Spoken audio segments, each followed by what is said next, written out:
नहजुल बलागा हिकमत नंबर 126। इमाम मुत्तक़ियान हज़रत अली इब्न अबी तालिब फरमाते हैं, मुझे ताज्जुब है बख़ील पर कि वो जिस फ़क्र और नादारी से भागना चाहता है उसी की तरफ तेजी से बढ़ता है, और जिस सरवत और खुशहाली का तालिब होता है वही उसके हाथ से निकल जाती है। वो दुनिया में फकीरों की सी जिंदगी बसर करता है, मगर आखिरत में उसका दौलतमंदों जैसा मुहासबा होगा। इमाम कहते हैं, और मुझे ताज्जुब है मुतकब्बिर और मगरूर पर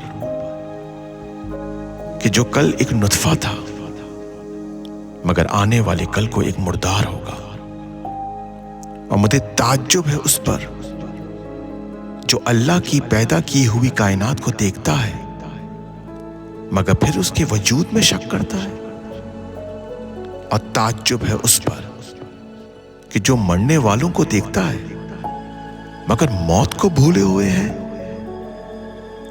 और ताज्जुब है उस पर कि जो पहली पैदाइश को देखता है और फिर दोबारा उठाए जाने से इनकार करता है। और आखिर में इमाम फरमाते हैं, और ताज्जुब है उस पर जो सराय फानी को आबाद करता है और मंजिले जावेदानी को छोड़ देता है।